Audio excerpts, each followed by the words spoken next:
Storytime, Shammar, from sneaky ways to real love storytime about Shammar. I knew Shammar loved me, but I also knew he had some sneaky ways. I honestly feel like he developed a lot of those habits after dealing with those ruthless women he used to talk about. Little by little, he picked up this I don't care attitude.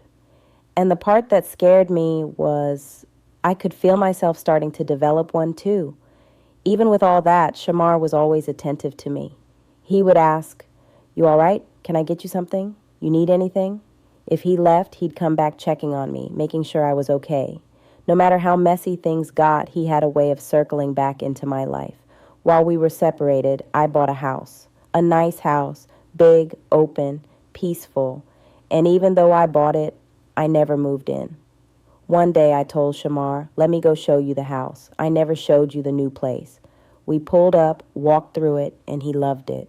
"This house is big. Why didn't you move in?" he asked. I said, "I don't know. I'm just not ready." He said, "You need to get away from your son and all these people and start a new life. You got to really move on." So one day, he talked me into going over there again. I walked in, put my feet down, and before I knew it, my son, Shammar, and all my son's friends were moving my stuff into the house. I was pissed. I wasn't ready to move yet, but it was always like that for me. God and people pushing me where I needed to go before I felt ready. Once I got settled, though, I felt different. The vibe was different. The air was different. That old house had seen so much abuse, drama, and turmoil. Different men, different fights, different heartbreaks. I didn't realize how much that energy was sitting on me until I stepped into the new house. In the new house, I wasn't hiding upstairs all the time. I sat in the living room. I sat outside. There were trees everywhere. Peace. A quiet neighborhood. The house was big and wide open. I finally had room to breathe and to think. The old house had all the drama, Ray, earlier relationships, chaos. This new house, it had healing written all over it. So even though I was mad at first about being moved in before I was ready, I appreciated it later. Good Friday, the girl, the young boy, and my soul. Crying one day around Easter, I went out with the girl I was messing with and the young boy. It was Good Friday, and I was driving around realizing I had missed church. I was trying to find a service, trying to find somewhere to go because deep down I knew I need to be in the presence of the Lord today. But at the same time, I felt so disconnected from God, from myself, because of everything I'd been doing, the drinking, the weed around me, the girl, the young boy, the whole lifestyle. I pulled over on the side of the road and broke down. I cried so hard my stomach hurt. It wasn't just tears, it was my soul crying. I told God, "What is my life? Where am I going? Please don't leave me like this." I had stopped going to church because of the drama, the guilt, the shame. I felt backslidden, far from God, far from who I knew I really was supposed to be. I repented on the side of that road. I begged God not to give up on me. Then I went back home. The next day, I went to see the girl. The young boy was there, and she had company. I kept asking her, "Who's in that room? Who is that?" She turned it back on me. "What, you jealous? What's going on?" That's when she figured out I had been dealing with him too. She said, "I asked you before if you were messing with him, and you told me no.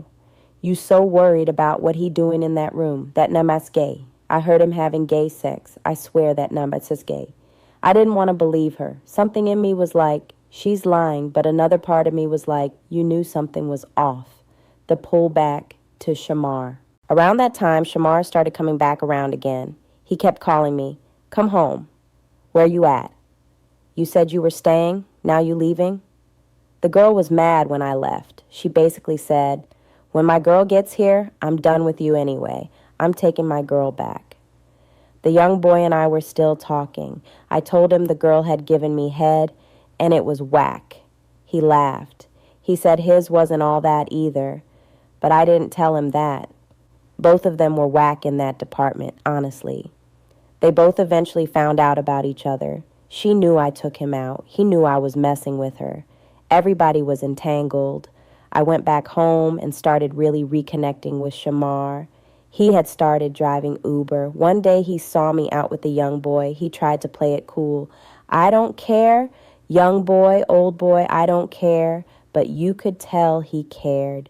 Later, me and the young boy got into an argument because he told me I was jealous and trying to get between him and his new girlfriend. I said, "Fucking you," and cut him off.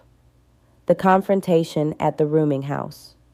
One night I was asleep, and by then, me and Shammar were getting close again. The young boy texted me saying he missed me, wanted to do lunch. Shammar saw the text. He went over to the house where the young boy was staying, my rooming house that Jennifer was also in. Jennifer let him in. He went straight to the young boy and told him, "Stay away from her. Don't talk to her. Don't text her." The whole house heard the argument. Even the girl in the middle room heard it. Then Shammar called me and told me what he did. I said, "Why would you do that? Why would you go confront him?" He said, "Did you tell him you want me? That you still chasing me? You mad about his girlfriend? I don't want him. I want you." What I didn't know was that Shammar had already read all the messages. Everything the young boy tried to tell him about me, how I felt, what I said, Shammar already knew. He stayed anyway. The other girl moves out. The girl from the house started calling me, arguing with me, saying, "Why are you messing with that man for? Shammar ain't stay. He tried to sneak out my door. He doing this, he doing that."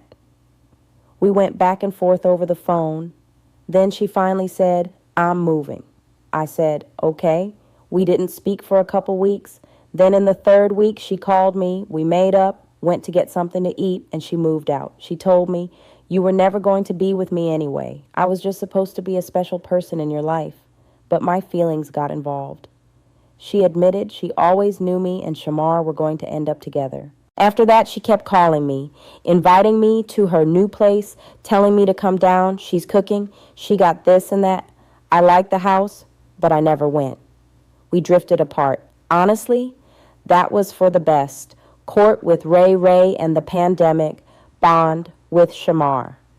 Meanwhile, the Ray case came up. The DA kept trying to get me to come to court. I kept ducking them. They put out bench warrants for me and my dad. Eventually, we had to go. My dad was originally going to testify against Ray. But when we got into the courtroom, they were talking to us like we were slow, like we were nothing. My dad didn't like that one bit. He switched up and said, "I didn't see nothing." I said the same. Ray got off. After that, he went back to his usual different girlfriends, different stories. He'd call me sometimes just to check in, but it was always something confusing and half true. Then the pandemic hit. Me and Shammar got real close during that time. We were in the house together all day, every day. We started learning about stocks, getting into crypto, talking about money, business, and the future. I was overdoing it. Investing like crazy, not wanting to sell, holding on to losers. In a dream, I heard, "You're a gambler." I woke up and told myself, "I'm not a gambler." But even Shammar told me, "Yes, you are. You're gambling a lot of money. You need to stop." We were on unemployment because the job had shut down, and we were pouring that money into the market. I lost a lot, but I learned a lot. He talked me through it, bought stuff for the house, made sure we were good. Ray would call here and there, talking about a girlfriend in Jersey, how they were doing well. Later, he flipped and said he wanted me back. He told me, "Leave Shammar. That man is not good for you. I told you that. You know I'm the one who's right for you." I told him, "Me and Shammar are getting married." He said, "When?" I said, "About a month." He begged, "Don't do that. I'll marry you. Don't marry him." But I knew deep down that season with Ray was over. We went online, got the marriage license, and I married Shammar. Ray called later, asking over and over, "Are you married? Are you really married?" When I said yes, he said, "Well, nothing I can do now, is it?" Then he hung up. Ray tries to come back. Again, we didn't talk for months, maybe 6 months or more. One day, he called needing a copy of his high school diploma. I ignored him, but my work best friend got it to him. Later, he called again and told me he'd moved to another state and was getting married. I told him that was good and asked how long he'd been with her. He said 5 years. I did the math in my head. Me and him were going back and forth for about 4.5 years. 5 years with her meant he'd been with her and me at the same time. Everything made sense. The lying, the ghosting, the moving out, the disappearing acts. That's who he was ghosting me for. And the girl? I knew her from school. She actually was the one who hooked me up with my baby's dad years ago. Life is funny. He ended up marrying her, and I could tell part of that was about competing with me, especially after seeing me online with my ring and my new life. Later, he even had the nerve to call and ask, if I divorce my wife and you divorce your husband, will you move to North Carolina with me? I told him, no, I love my husband. We may have ups and downs, but I love my husband, and we're building something real. Why I chose Shammar. Listen, me and Shammar went through hell together. He cheated, he lied, he did sneaky things, he hurt me in ways that mirrored the hurt I caused Sandra and others. But through all of that, we built businesses, bought property, learned stocks and investing, built portfolios, created a stable home in a good town. Today, I wouldn't be where I am without God, first and foremost. The relationship and partnership I have with Shammar, he's younger than me, about 7 to 8 years. He did a lot of stuff when he was still in that young boy mindset, but now he rubs my feet, calls me love, makes sure I'm okay, gives me his whole check if I mess up money, and helps me rebuild, supports my crazy ideas and my good ones. We have great chemistry, emotionally and physically. We are partners, not just lovers. I'm 52. He's 43. The age difference used to bother me when I thought about it, but now I see that he's a good man who loves his wife and shows it. I'm not rich yet, but I know we're going to get there together. If I had picked Ray Ray or E instead of sticking it out and growing with Shammar, I would have gone backwards. Earl, HIV rumors, and protecting yourself. And let me say this part for awareness. Y'all remember Earl, my ex-husband. After we split, he got involved with other women from church. Some were really nice women. I tried to warn one. The other, he begged me not to tell about his addiction, and I stayed out of it. He eventually lost custody of his kids because one of those women reported him for neglect. That's how the kids ended up back with their mom. There were rumors that Earl had HIV. I don't know what's true or not. What I do know is people said he was very sick in jail, in the infirmary for months. Some said he had the bug. One woman, who they say got it from him, now has to take meds for the rest of her life.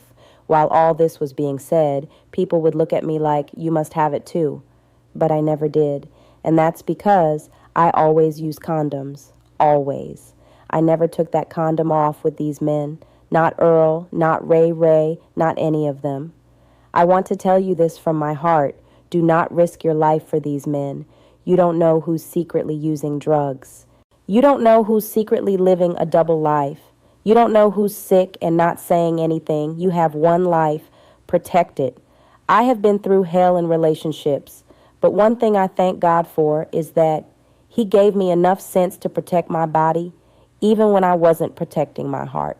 So let this be a warning and a testimony. Use condoms. Get tested. Don't gamble with your health for a good time, because sometimes the person you think you love is also the person who could accidentally take your life. What's next? We've talked about Ray Ray, Earl, Jennifer, the girl, the young boy, the business, the betrayal. And now how me and Shammar ended up here, married, stable, blessed, and still growing. But I'm not done. Next, I want to go all the way back to my childhood, getting married at 18. All the crazy relationships with women. The abuse I went through. The abuse I dished out. The alternative lifestyle and the mental, emotional, and spiritual battles that came with it. I'm going to walk you from little me to young me to broken me to healing me to this me, the woman who sits here today as Marie Pheonix, married to Shammar, loving God and still learning herself.